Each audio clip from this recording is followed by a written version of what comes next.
안녕하세요. 다킴스 다이어트 가정학과 전문의 다킴입니다. 이번 시간 여러분과 같이 나눌 내용은요, 바로 다이어트에 있어서 수면과 관련된 내용입니다. 그래서 저도 오늘 이렇게 잠옷을 입고 여러분을 만나게 되었는데요. 여러분은 하루에 몇 시간 주무시나요? 또 몇 시에 잠을 청하시나요? 수면은 우리 몸의 피로를 풀어주고 스트레스를 완화시켜주며 손상된 몸의 기능을 회복시켜주는 굉장히 고마운 시간입니다. 그런데 수면이 몸의 재충전을 위해 중요한 정도가 아니라 다이어트에 있어서도 굉장히 중요하다는 사실 여러분 알고 계셨나요? 사실 현대사회에서 밤 시간은 굉장히 매력적인 시간입니다.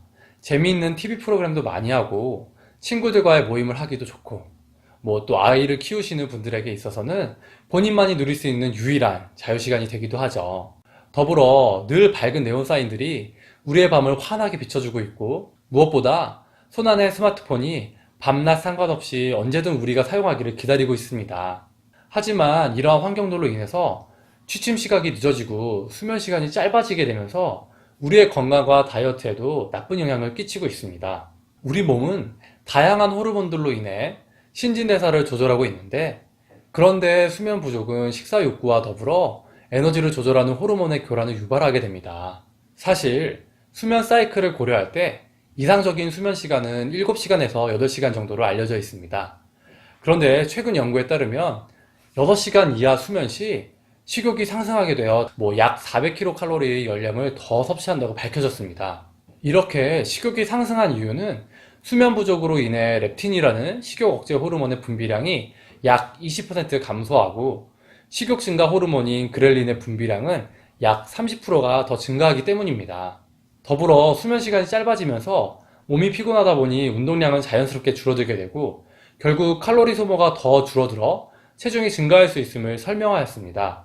또한 수면이 부족하게 될 경우 코티솔이라는 스트레스 호르몬의 분비가 많아져서 식욕 상승과 더불어 근육은 줄어들게 되고 지방은 더 많이 축적되는데 특히 복부와 얼굴에 더 많은 지방 축적이 이루어지게 됩니다. 그렇기 때문에 적절한 수면 시간을 보장하는 것은 우리의 건강에 그리고 특별히 다이어트에 있어서 굉장히 중요한 일이라 하겠습니다. 한편 잠자는 시각도 중요한데요.